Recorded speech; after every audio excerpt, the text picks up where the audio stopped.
Frida Reba Darcy, and Patricia O'Connor here. What we have here, ladies and gentlemen, is a blocking fail.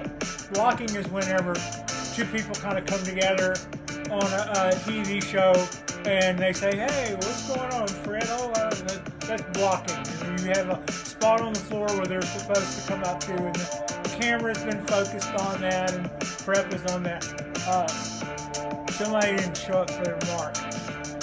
Anyway, this is Patricia O'Connor and Frida Reba Darcy, and together we have the Bonsai Balcony, and it is Labor Day weekend, so it's day 3 of Labor Day weekend, meaning it's Monday. This is a little bit of show and tell for me. I haven't been on the ugly side of camera in quite some time, but that's because I'm still not really quite ready for prime time yet. Quite a bit of swelling here, The nose, I've had a nose job. It's not supposed to be bigger after the nose job. Well, actually it is, for the swelling, but I'm going to go through this, and I probably won't be ready to really be, as I say, ready for prime time till probably about the first of the year when all the swelling and all this goes down. It's going to take a long time. So that's kind of what's going on there with me, but this wasn't going to be a typical go out on the balcony for a lesson. We were going to do the 7 things in 7 minutes, like I'm going to do anything in 7.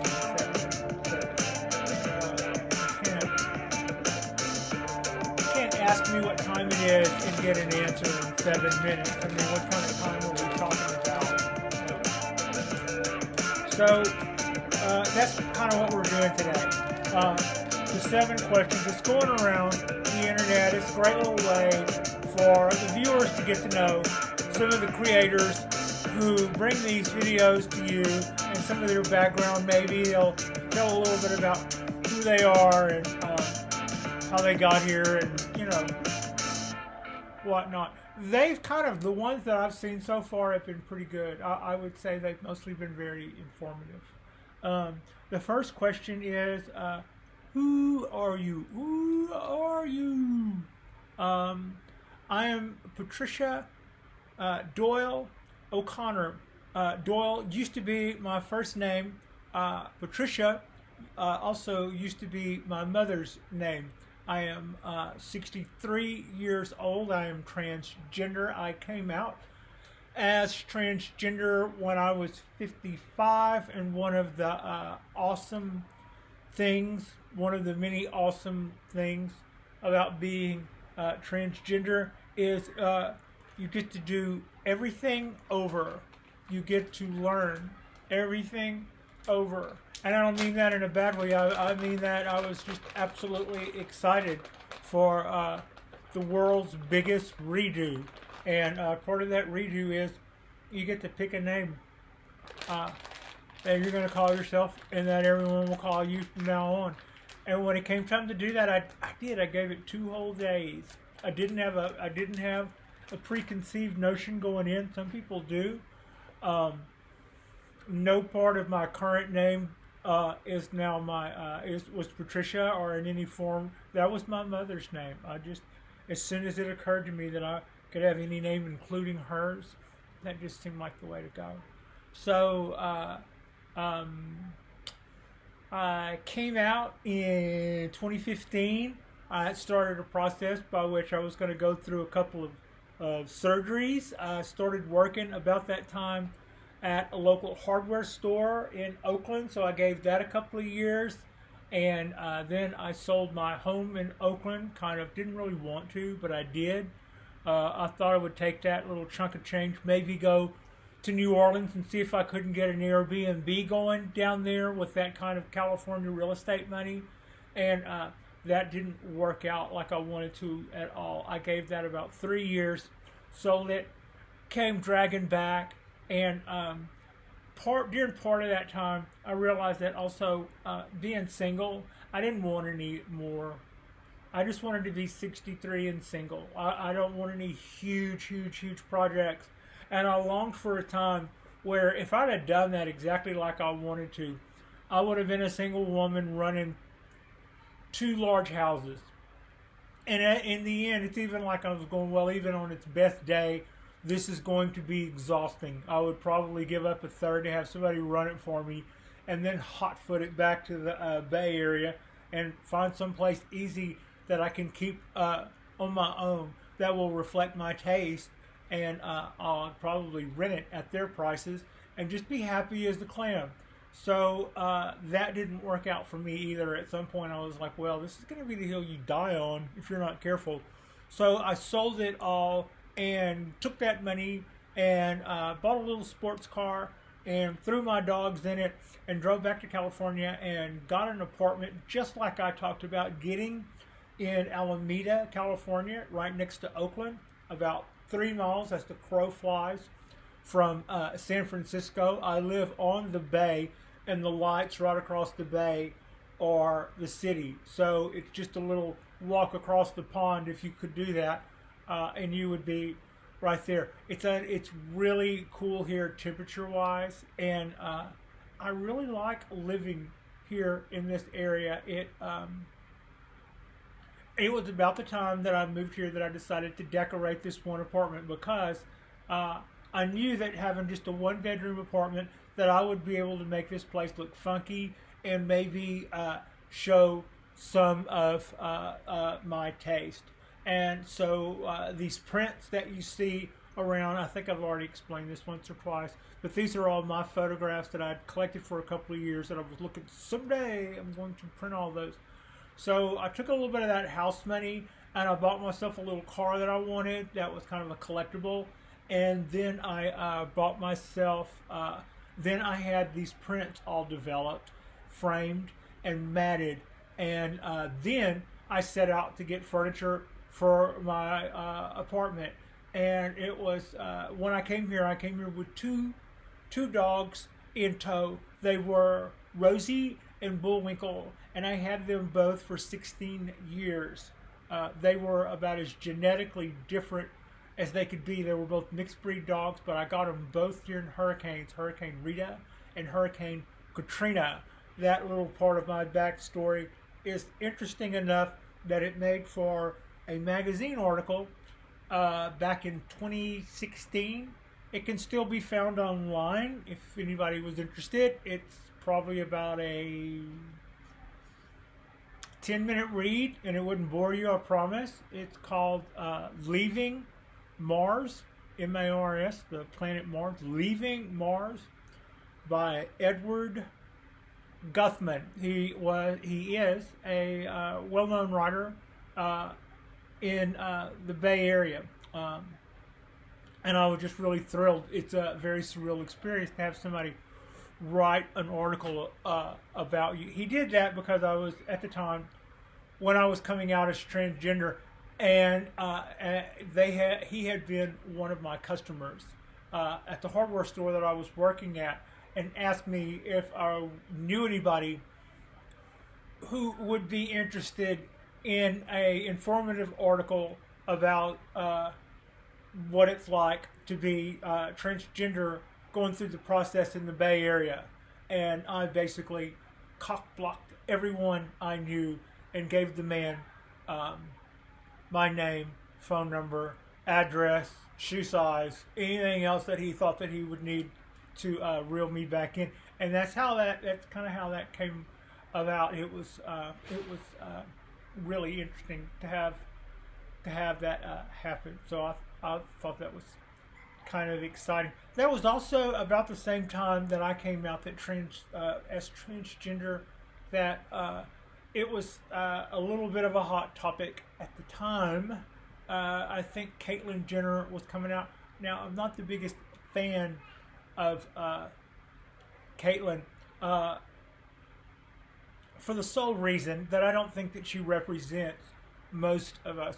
Most of us do not have $21,000 to on our credit card to put down for bottom surgery, or $7,000 to splash down for a boob job, or $21,000 to have your facial features conform more to your appropriate sex. So it's only because personally, it was only because of the Affordable Care Act that I was able to go through my transition.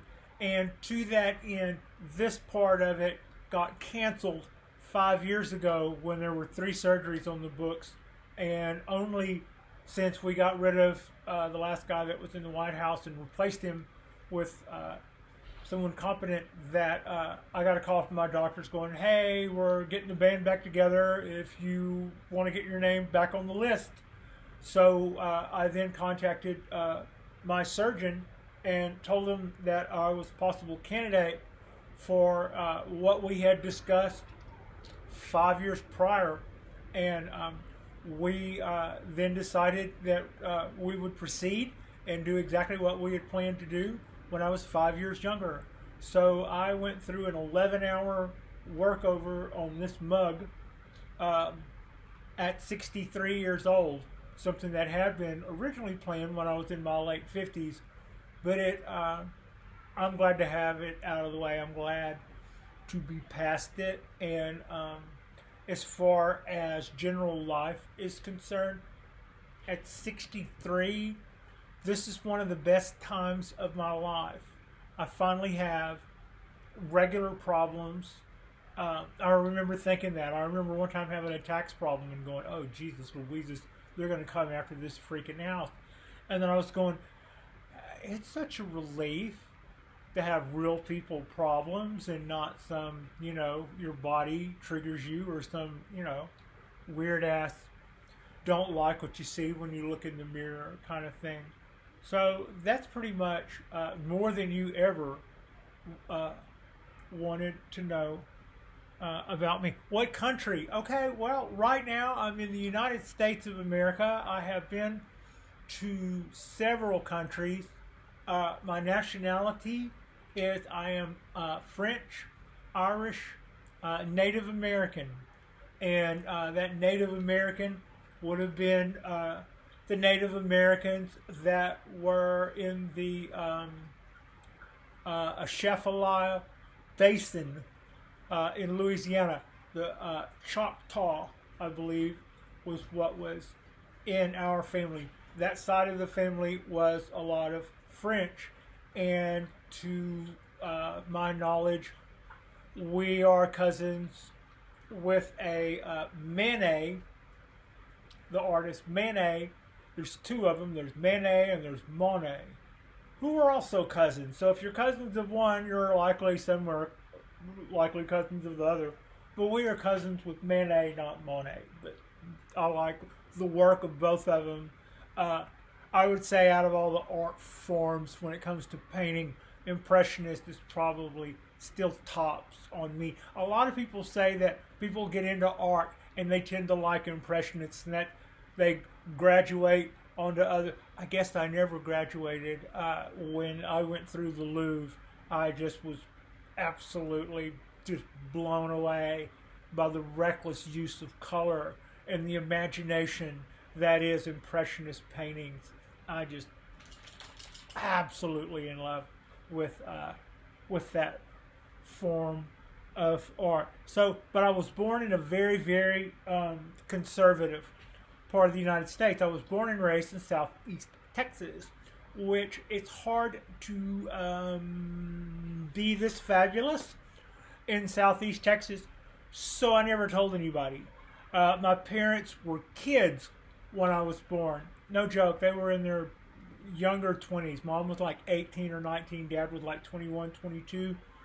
I never told anybody. I thought about it and I went, this would kill them.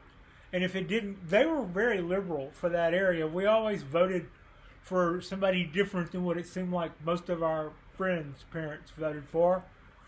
So they were kind of liberal, or maybe I was just more obvious than I realized. I never knew how not to look transgender. I just knew that if I was going to not be killed, I probably needed to not look transgender. So I never said anything about it. I tried to avoid it as a topic. I tried to avoid it as anything. I didn't even want to be seen looking at a magazine that had the word transgender on the cover. Like Time, when I was in high school, I'm doing research for speech class, and right there on the cover, and I just had to keep the magazine turned over. I didn't want anybody see me glancing at that word or daydreaming and see me daydreaming in the general direction of that word and put the two together. It was like they should never ever look at me and see somebody who was thinking about, it's like there was no way I could be any farther from that.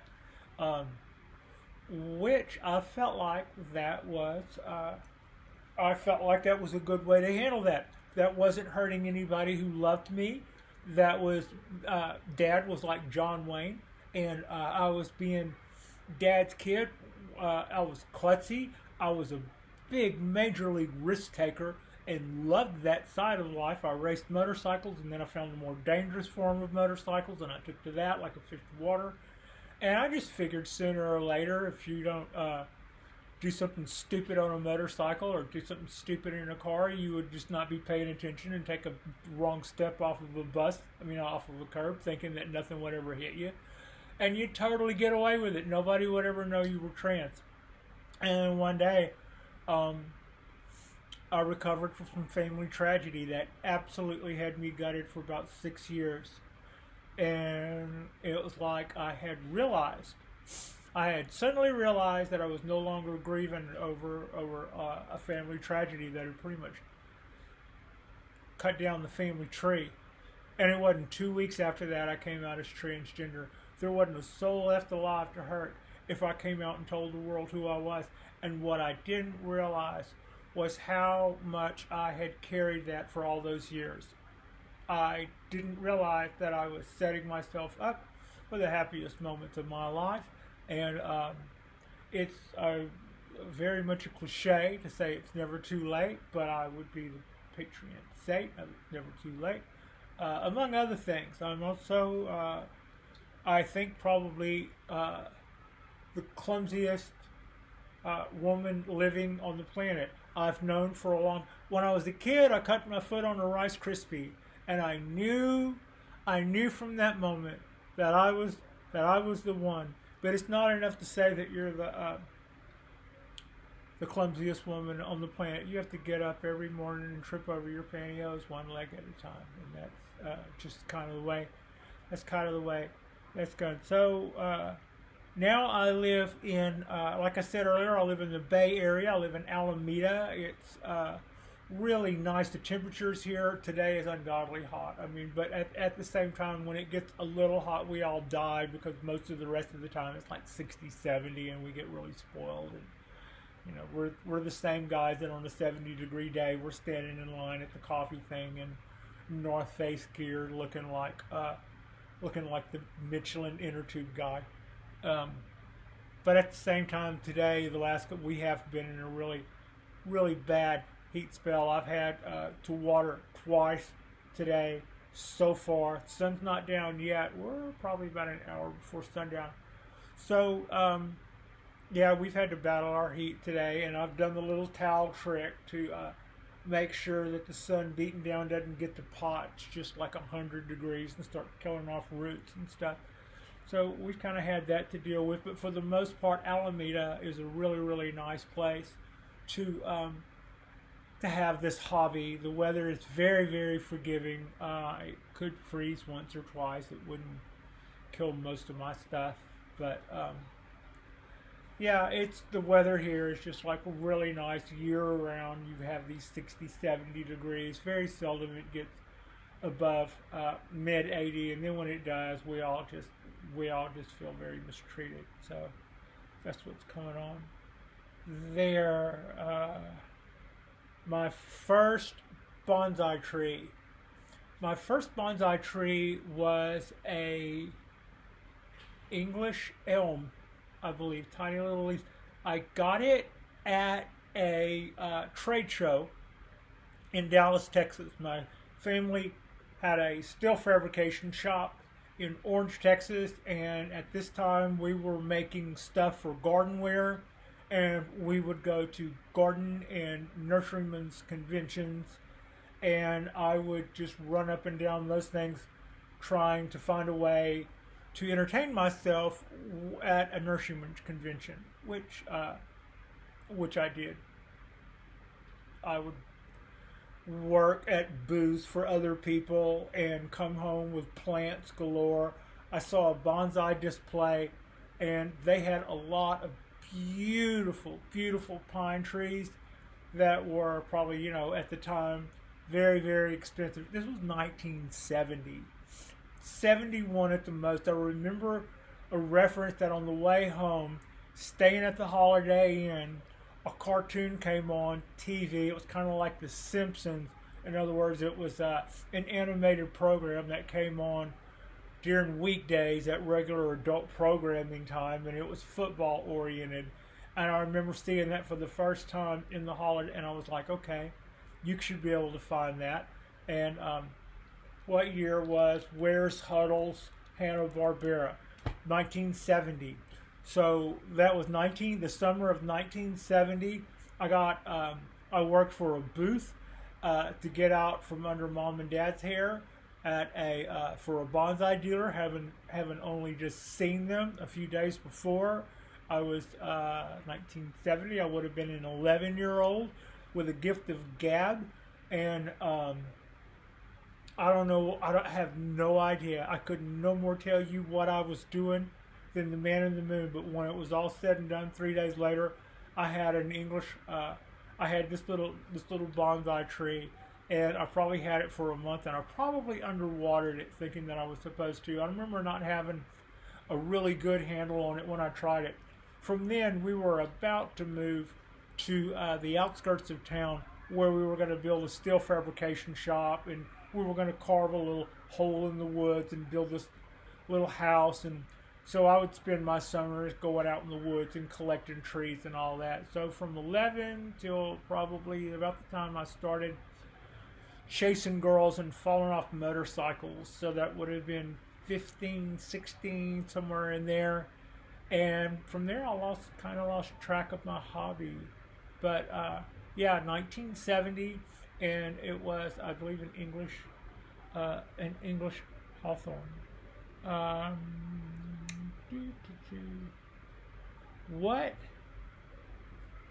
What is my favorite tree? What is my favorite tree? Man, that's a tough one.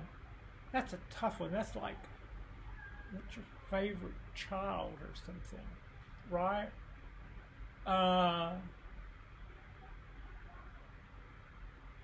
I would say right up there, it's going to be one of my pines.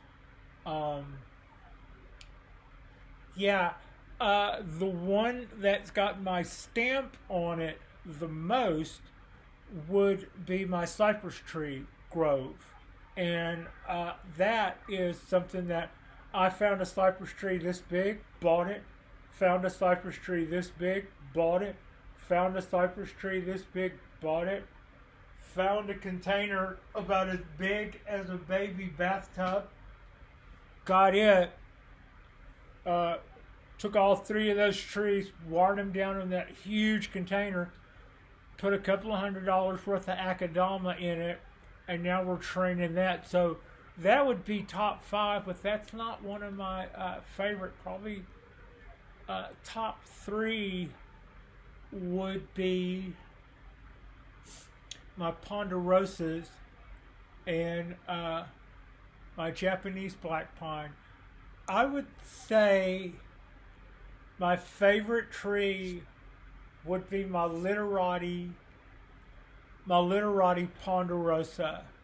The one I call Hondo, the Pondo. It's a tall literati. The other literati is top 3. It's like no worse than 3rd, but it's about this tall, and it's up against some pretty stiff competition, because I really do love my pine trees. And that little pine tree is one of the less least expensive actual bonsai trees. I got that one probably shipped to the door for $120-ish. Now combined shipping, I bought a big tree, and you're gonna have space left over, buy a little tree and get them to. So yeah, but I didn't pay over $100 for that tree, and it's top 3 favorite tree, easy. Which one am I talking about? A literati ponderosa Yamadori. That's a shohin. That's about this tall. It's 26 years old. It was collected at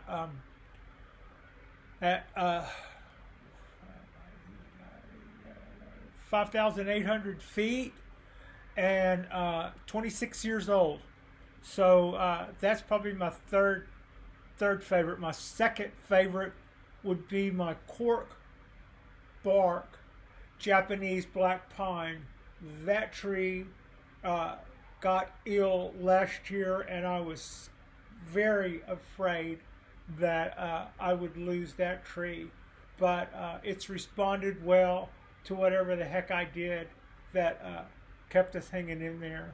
And I'm glad to see that it is. It's a 75-year-old cork bark Japanese black pine, semi-formal upright, I suppose, or formal semi-formal upright.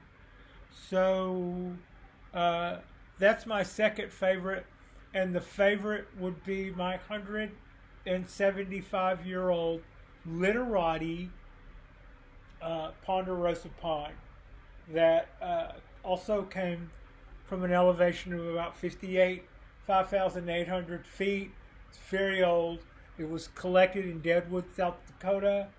I think the collector has had it for a number of years.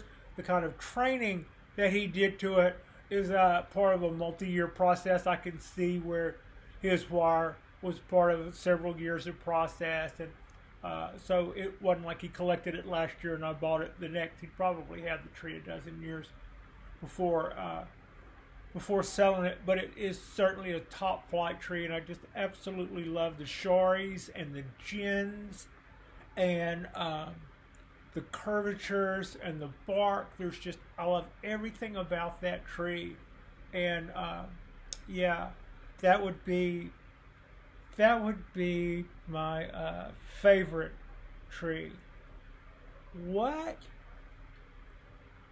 would be my worst? Well, a couple of ways I could go there. What would be my worst tree?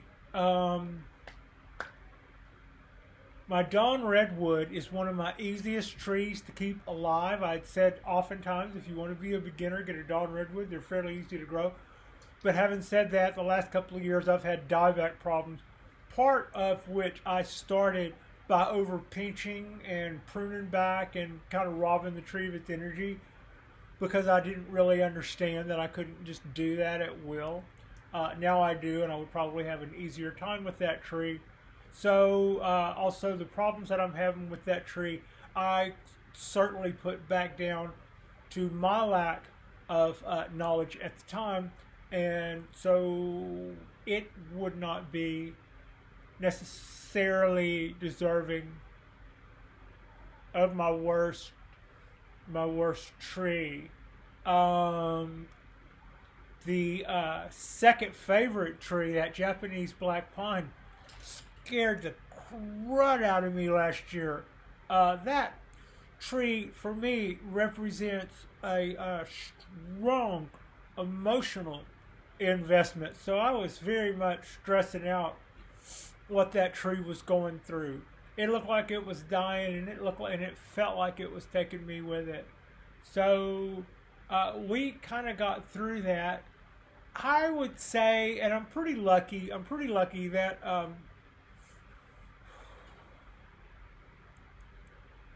I might could say my little cypress tree, because it lost its sense of proportions, and over the winter, before it started budding out, I did a trunk chop on it. Not my worst tree. It's going to be great. I got a plan in mind. I know what that tree's going to be. It's not going to be the slick little silhouette that I had once envisioned when it had those two trunks. But it's going to be a great tree, and I kind of know what I'm doing a little bit with the deciduous conifers. So I feel pretty okay with it. Sweet potato might come to mind. Some people might go, but I'm really happy with the ground that I made. I got a tree, and it was a box tree. I actually didn't pay anything. It's the cheapest black pine. I went to the front office to see if one of my trees that was missing in shipping had shown up, and they said no, but if it'll, stop you from whining, they gave us this. The company sent us this, and it was a tree from Brussels. It was a box tree, which, it had very little training. It had some wire, it had some root work done. It was in a fairly inexpensive Japanese pot, and I'm like, well, that's an ugly little, I think, Japanese black pine. Kind of hard to tell. So I took it home, named it Sweet Potato, and started watering it. And then about a year later, I went, you should be nicer to this tree and figure out something. So I kind of committed it to memory, and a couple of weeks later, I saw what I needed to do. I cut off half the trunk, and right now I'm calling it simply P, and it's beautiful. But it also has still flaws in it. I think my chop didn't fix everything. It's not going to go to the Kokofu show or nothing, or even the local garage sale and demand top dollar. But I'm really happy with the work that I did and the improvements that I made. I think I absolutely helped Sweet Pea along. So that would be, I'm pretty happy with the way that's gone. Early on, I talked to somebody about one of their maples, and excuse me, and I had a fancy, I was looking at maples, and then I was watching a lot of videos about maples, and I was trying to find out about, why would you defoliate a maple, and, whether or not, you take off the leaves on the top to get more light going on the interior of the tree and all. So I was kind of starting to learn about maples, and when one came up on radar, it was literally on Craigslist. I ran out and bought it, and I didn't know a lot about maples, and that turned out to be my Trident maple. It has a trunk that's about that big around. It forks into threes. It had a canopy that was large and balloon looking, and when I asked the lady that I bought it from, was it going to make beautiful leaves in the fall, she kind of looked sad and said, water it with sugar or try to increase the sugars, and I took that as a no. Last year that tree made beautiful, beautiful, beautiful leaves, and so I started thinking about I should learn more about this tree and start seeing what I have to do to get that ramification being something that somebody who respects maples would respect if they look at this tree. And the first thing that I figured out after a little while is that I had an elongating trunk, and I had these three elongating trunks coming off of there, and nothing really happens for quite a long ways. It's like a chicken's foot or an ostrich foot that's upside down. And so I was at first thinking of printing everything back to those, and then let's start building limbs, and then let's start building structure, because up until that point everything had been allowed to go really big. And so what I had seen as a pretty bubble shaped canopy didn't have a lot going on. As soon as winter came around, you saw that for what it was. Not that impressive. Long sticks with leaves on the end that made a big balloon canopy. And I had actually seen what they're supposed to look like by this time, not so much in the early goings, but by the time I owned one, I'd started watching enough videos and had seen what beautiful ramification on a Japanese maple or a Trident maple actually looks like, and that wasn't what we were looking at. So then I was like, well, at some point we need to chop all this back and start over. So I'm started thinking about that from that turn, and I realized that all the branches, that all that stuff was going to come back, also weren't the most sightly, and they were long and they were big. And if I was going to do stuff to do all that, to fix all that other stuff, I should probably back up a little bit. I should probably lose one of my 3 trunks altogether and hollow out a feature on the tree. I should probably take those other 2 trunks and chop those back to a much shorter length. If I get anything growing down towards the bottom of them, we're going to wire that out as the new branch and chop them off right above it. Well, that's 10 years worth of work just to get back to where I am right now, where I'm ready to start building ramification. So I would say that this winter, I'm not crazy about the pot that it's in. I've never been crazy about the pot that it's in, but I'm probably not going to shell out a couple of $100 to replace the pot, because in the end, I'm going to do all of that stuff I said, but I'm not that crazy about it either.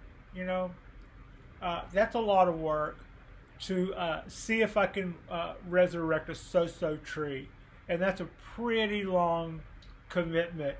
And so what I will do this winter is it's time for a repot, so I'll take that out.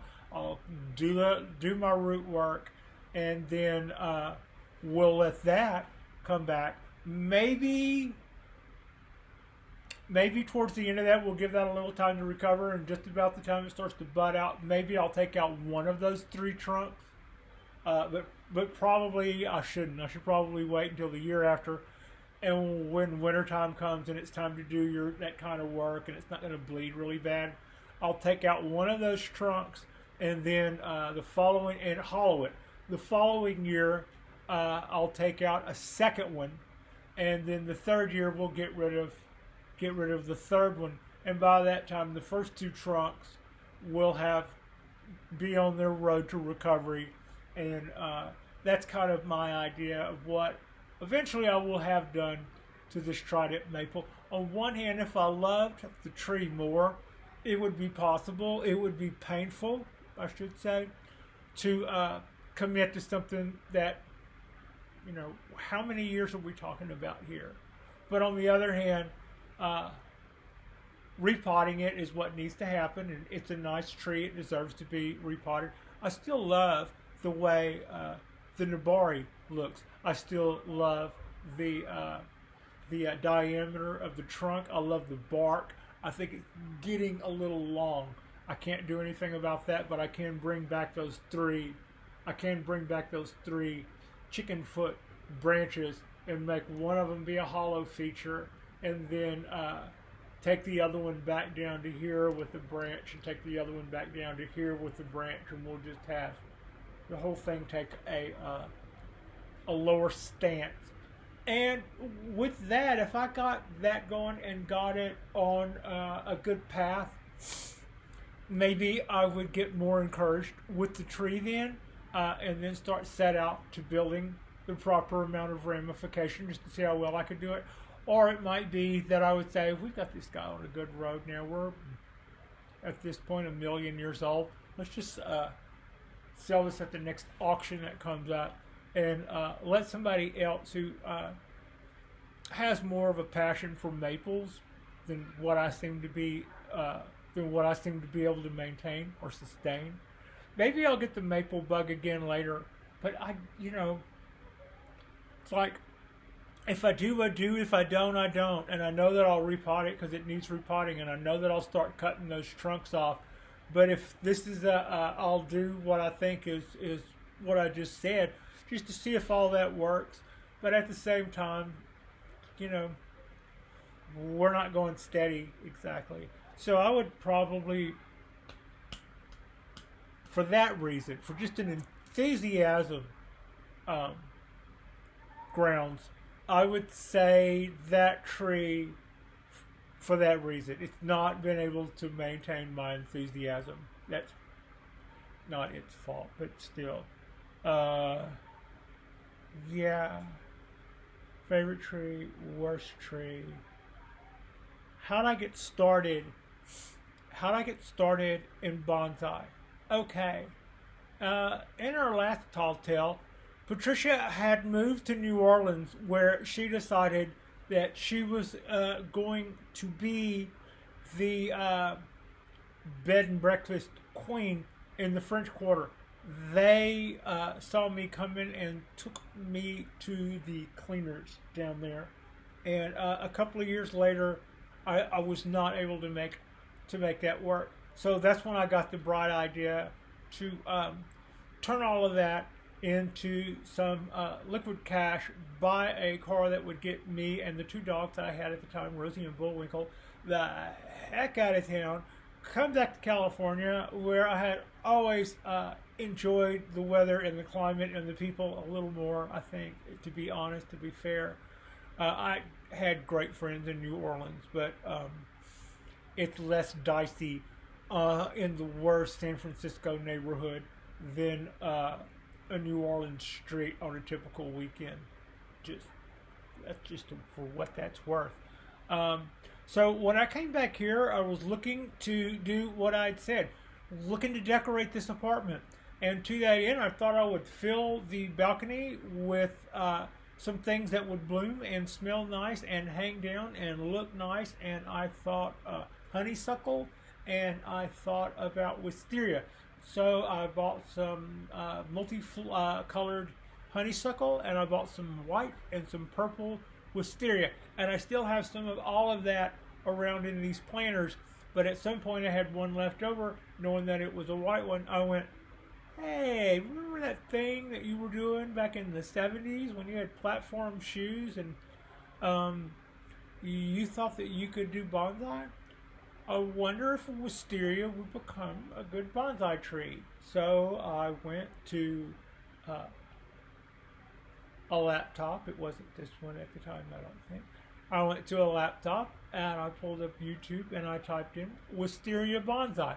And I probably saw every bonsai that you would see today if you typed in wisteria bonsai on YouTube multiple times. I saw a lot of them by Heron's Bonsai, and I saw quite a few of them. I think I saw some by Bonsai Bloke.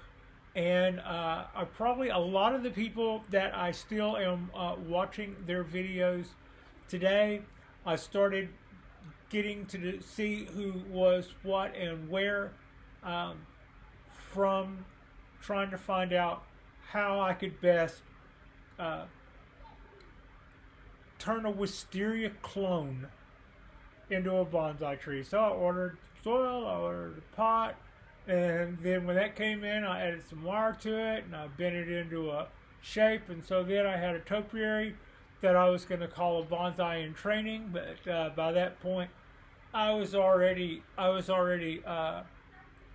pretty well addicted. So I said I want a real bonsai tree. So I want to be able to say I have a real bonsai tree. So I went to Brussels page. It was right around after Christmas sometime, and they still had those.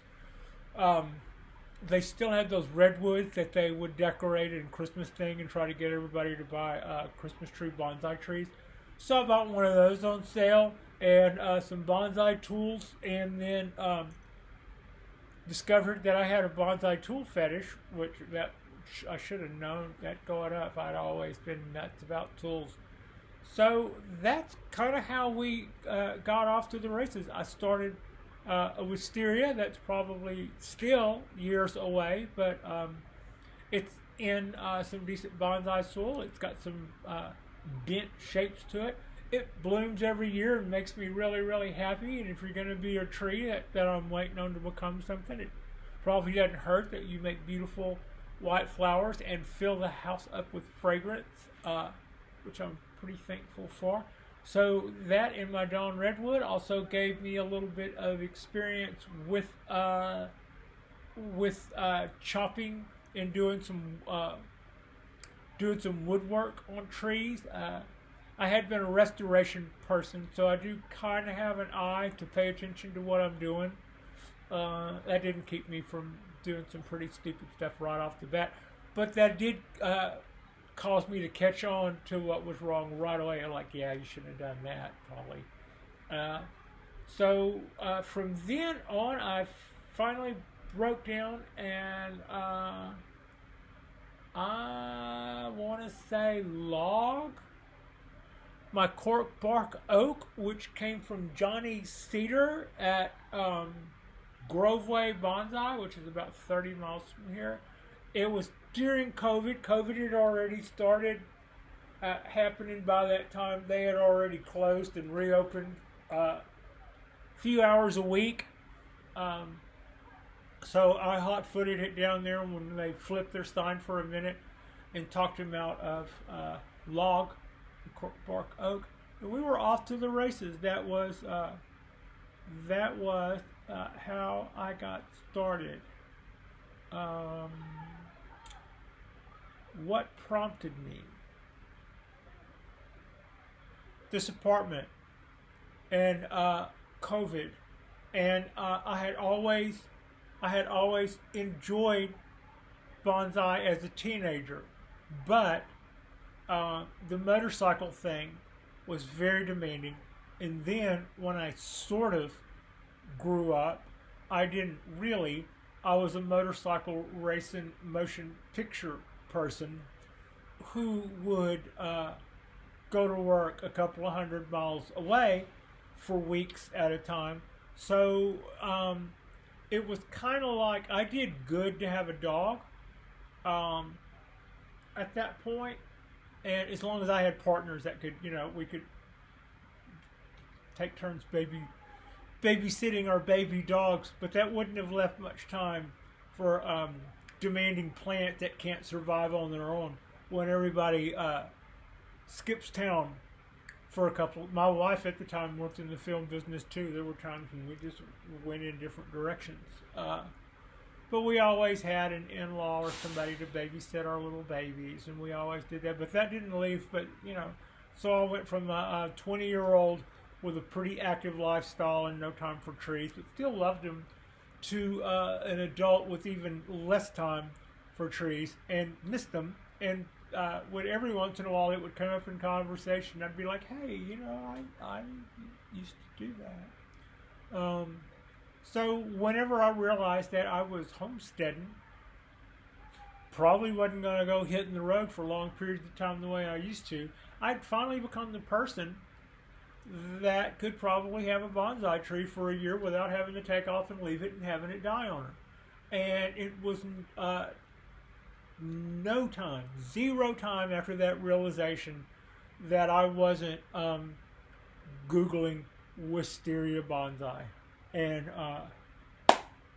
that's what got us off to the races. And in that time, I have really, really enjoyed this.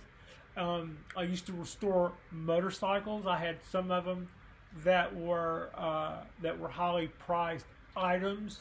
I had, and they would take years and years to restore and get absolutely perfect. But once you have that moment and you back away and look at it, to maintain that moment is a pain in the butt. To acquire a Picasso, like I would ever be able to do that.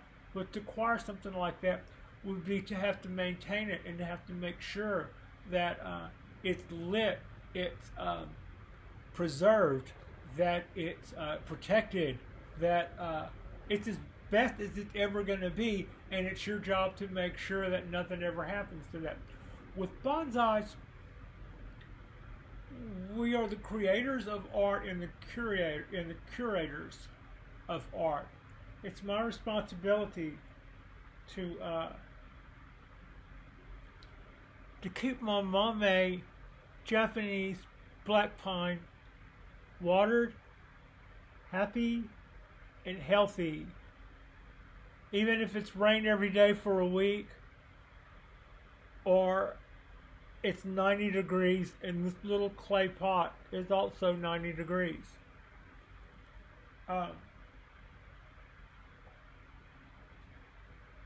The amount of love I have for this little tree is very disproportional to the size of this little tree also, I would say. So, yeah, bonsai trees. And those are, oh, wait, one more question. my most expensive bonsai tree.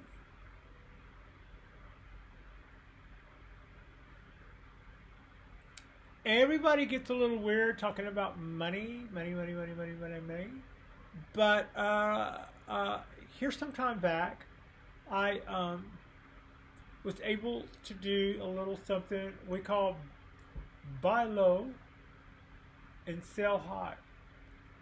And when I did that, I had a little windfall. I don't always have those windfalls, and when I do, it's like me to take a chunk of the windfall and set it aside. We'll call that savings, rainy day, whatever. But it's also like me to take a little piece of windfall and give a little something now. In case something happens to this, we'll always have Paris, which is a line in Casablanca. Time was, those little windfalls might be a ticket to someplace nice.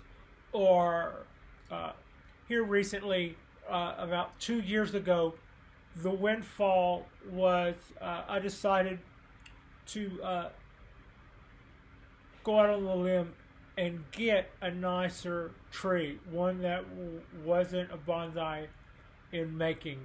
And to that end, I allocated part of my windfall for that. I can't always afford to spend that kind of money on trees, but I knew that this would be one of those times in my life where nobody was going to miss anything if I got myself, if I spent a little bit of money and got a tree. Now, it wasn't a matter of just spending money.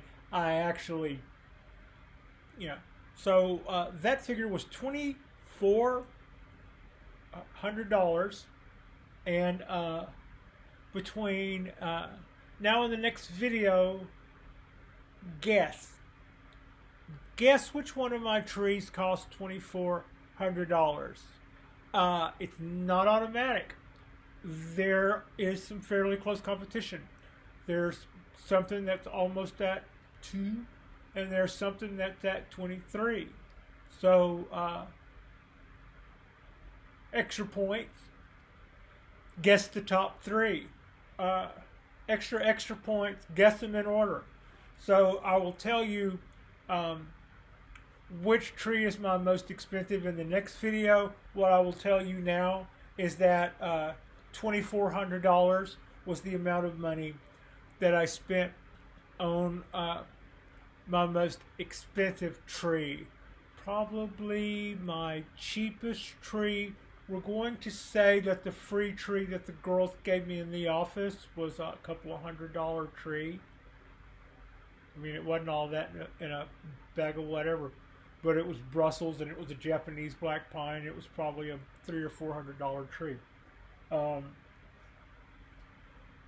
My cheapest tree would probably be my twin trunk cypress. I think I had less than $15 in it. I had around $20 in the pot in there for a minute. I thought it was absolutely beautiful. Little literati twin trunk. So for a time I was feeling a little smug about that tree at around $30. So yeah, that's your assignment, boys and girls, for the next gig would be to decide which of my trees from my 20. I have about 20 trees to choose from.